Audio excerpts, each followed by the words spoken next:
Vous vous êtes déjà demandé quelle technique on pouvait faire avec des ombres, à quoi servaient les ombres sur Illustrator. Aujourd'hui, je vais vous donner 3 de mes techniques justement pour pouvoir faire des choses assez belles sur Illustrator.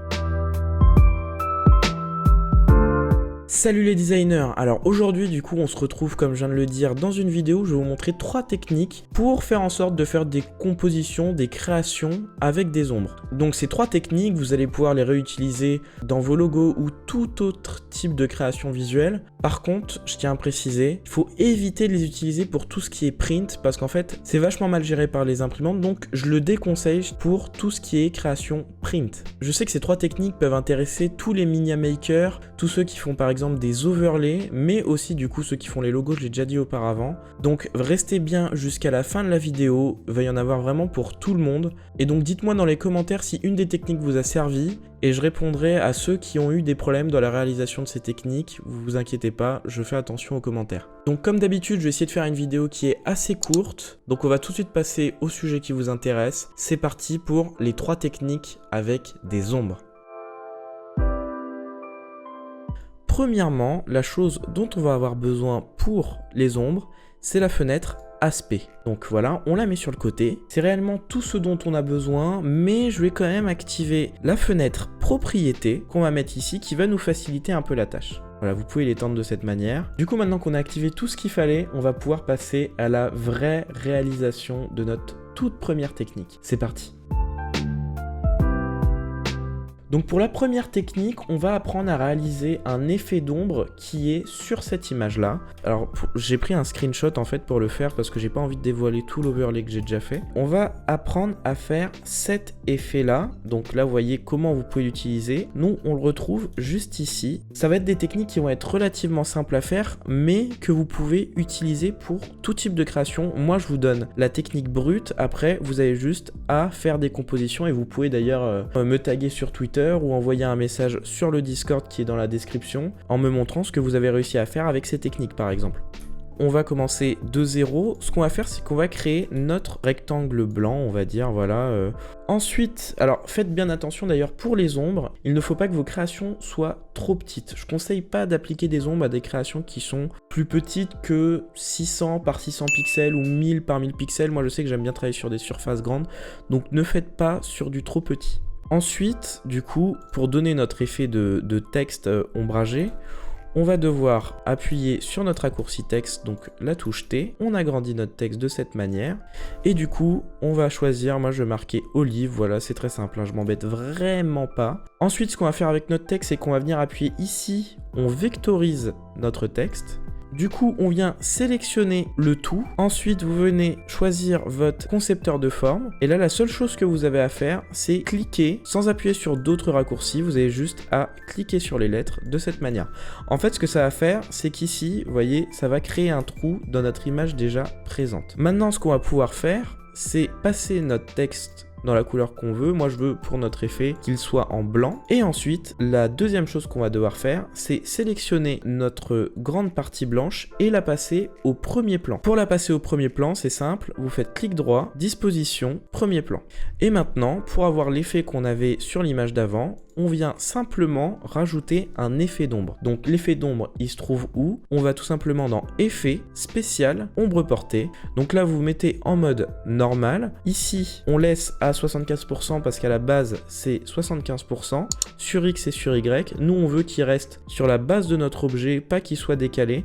Donc on reste sur du 0 pixel par 0 pixel. Et ensuite, vous prenez une atténuation. Alors c'est très important, il faut bien cocher l'aperçu pour pouvoir voir l'ombre évoluer en direct, entre guillemets. Vous voyez, là, si je décoche l'aperçu, je vais pas voir la différence. Et dès que je vais appuyer, hop, je vais voir une nouvelle différence. Donc ce qu'on va faire, c'est qu'on va pas trop atténuer notre ombre. On va mettre une atténuation d'admettons 8 pixels, comme ça ça nous fait pas un effet trop atténué. Et là on vient choisir une couleur noire parce qu'on veut bien donner une ombre normale. Et donc voilà, c'est déjà la fin de la technique. Vous voyez, c'est très simple. Pour ceux qui ont un problème avec le bord ombré, le bord ombragé, j'ai déjà expliqué comment supprimer ce bord grâce au masque d'écrêtage. Donc je vous mets la vidéo juste ici et même en description, comme ça vous pouvez aller voir comment supprimer les bords très facilement et que ça vous donne un rendu plus propre entre guillemets pour ceux qui veulent un rendu sans les ombres sur le côté.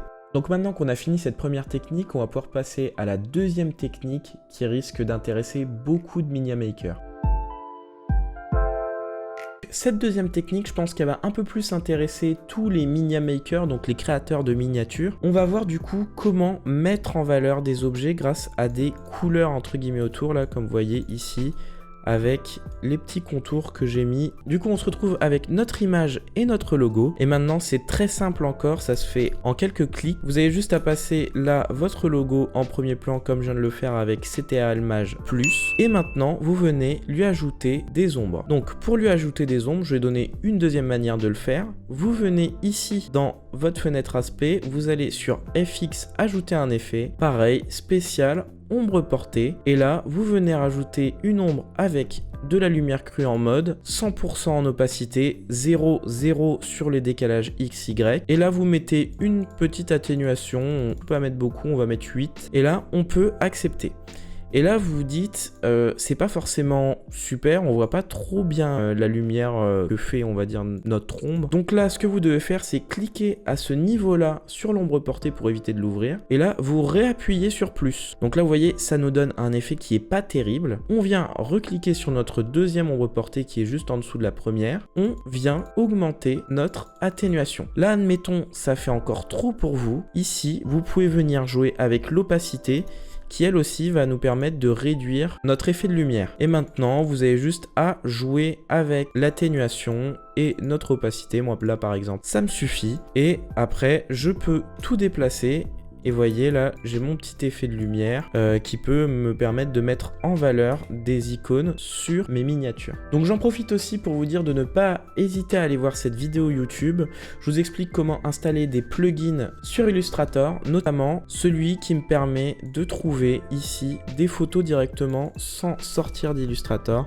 Admettons, je tape Twitch. Là, ça recherche, et là, j'ai des photos en rapport avec Twitch. Ça facilite grandement la vie quand on est un graphiste. Donc maintenant qu'on a fait cette deuxième technique, on va pouvoir passer à la troisième technique qui est juste un peu plus fun. Vous pouvez l'utiliser pour vos logos ou pour des créations comme des fonds d'écran, etc. Allez, c'est parti. Donc cette troisième technique est vraiment plus fun, comme je l'ai dit juste auparavant. Vous pouvez trouver des idées pour faire des compositions avec, et n'hésitez pas, comme j'ai déjà dit au début de la vidéo, vous pouvez tout simplement vous inscrire sur le Discord et me montrer ce que vous avez fait avec cette composition, ce que vous avez réussi à créer. Moi ça m'intéresse pas mal, donc n'hésitez pas à venir et poster vos images dans le channel graphisme du Discord. Donc maintenant je vais vous expliquer comment faire cet effet de rond coupé avec des ombres. C'est très facile, ça se fait vraiment en 2 minutes, donc c'est parti. Donc premièrement, la chose que vous devez faire, c'est venir ici au niveau de votre outil de forme, créer un rond. Donc là, nous, on va lui donner une couleur rouge, comme ceci. Donc ici, vous venez sélectionner votre rond, vous faites CTRL-C pour copier le rond, et ensuite vous faites CTRL-SHIFT-V, donc Shift la petite flèche, pour copier un rond juste à la même place. Ensuite, vous venez sélectionner votre cercle qui est juste au-dessus, vous faites CTRL Shift en réduisant ce dernier, et là, vous vous retrouvez avec 2 cercles, même si on ne le voit pas forcément. Donc maintenant, ce qu'on va faire, c'est qu'on va venir assombrir le cercle du dessous, et on va venir double-cliquer sur notre outil dégradé de forme. Donc là, normalement, c'est en couleur lissée, donc vous passez le pas en étape, et là, vous choisissez le nombre de cercles qui va être entre le cercle central et le cercle de l'extérieur, on va dire. Donc moi je choisis 5 pour éviter que le cercle soit trop chargé, on va dire. Donc on appuie sur OK, et ensuite on vient sélectionner notre cercle central et le cercle de l'extérieur. Ici vous voyez, ça nous a rajouté des petits effets comme ça. Et maintenant ce qu'on va pouvoir faire, c'est venir sélectionner notre cercle, aller dans Objet, Décomposer. Ici on coche Objet, Fond, on appuie sur OK. On a encore un petit truc à faire, c'est venir dissocier le cercle, et maintenant on peut venir ajouter notre ombre. Pour ajouter notre ombre, c'est très important, vous venez sélectionner tous les cercles, que là vous voyez, les cercles sont séparés. Vous venez sélectionner tous les cercles, vous allez dans Effet, Spécial, Ombre portée. Et on vient appliquer du coup en mode une lumière qui est normale. Ici, on peut garder les presets de base qui sont de 75%. Pour le décalage X, vous mettez 0, décalage Y 0. Ici, on va d'abord choisir notre couleur et ensuite, on va venir jauger l'atténuation. Moi, généralement, je fais on va dire au jus parce que si on met 100, ça va pas se voir assez, ça va venir casser l'harmonie de notre création. Et si on met 1, ça va presque pas se voir. Moi, j'aime bien être vers 8, 10. Là, vous voyez, 8, c'est trop petit, donc je vais mettre un peu plus, je vais mettre 16. 16, je trouve, enfin, du coup, on est sur 19. 19, je trouve que c'est bien. Je trouve que c'est assez équilibré. Donc, ça nous donne quelque chose qui est assez beau. Et maintenant, vous pouvez l'utiliser comme vous voulez. Je sais pas, vous pouvez faire des yeux. Vous pouvez venir enchevêtrer des ronds comme ça, en essayant de faire des créations un peu spéciales. Je sais pas ce que vous pouvez faire, mais essayez de faire des choses avec ça. Moi, je vous ai donné toutes les techniques pour les réaliser. Et donc, n'hésitez pas à les poster dans le Discord, je le rappelle. Et moi, je répondrai, on donnera notre avis, etc. Il y a aucun souci. Donc, comme je vous avais prévenu, cette vidéo est assez courte. Donc, j'espère que les 3 techniques que je vous ai données pourront vous servir. Vous pouvez les utiliser, comme j'ai déjà dit, dans des logos, sur vos chaînes Twitch. D'ailleurs, j'ai une chaîne Twitch, n'hésitez pas à regarder dans la description. Je fais des lives tous les samedis et dimanches. Vous pouvez les utiliser aussi dans des fonds d'écran. Enfin, tout ce qui est en rapport avec le design, vous pouvez utiliser cette technique d'ombre. Et ça permet vraiment de rajouter un certain relief à nos créations. Mais attention, il ne faut pas l'utiliser à outrance. Ça, c'est une erreur que j'ai fait au début. C'est que les ombres, je les utilisais à outrance pour tout et n'importe quoi. Il faut savoir que le design sans ombre peut aussi servir des fois. Ça dépend le message que vous voulez faire passer et comment vous voulez que les gens voient vos créations. Donc, faites bien attention à ne pas surcharger vos créations d'ombre. Maintenant, c'est déjà la fin de cette vidéo. J'espère que vous avez aimé. Si vous avez des questions, n'hésitez pas à les poster dans les commentaires. J'y répondrai. Si la vidéo vous a plu, n'hésitez surtout pas à vous abonner. Moi, ça m'aide énormément. Comme j'ai déjà pu le dire, je fais des lives le samedi, le dimanche sur Twitch de 14h à 18h et de 7h à 11h. Bon, maintenant, j'arrête de faire ma pub. Je vous laisse tranquille. Allez, bye.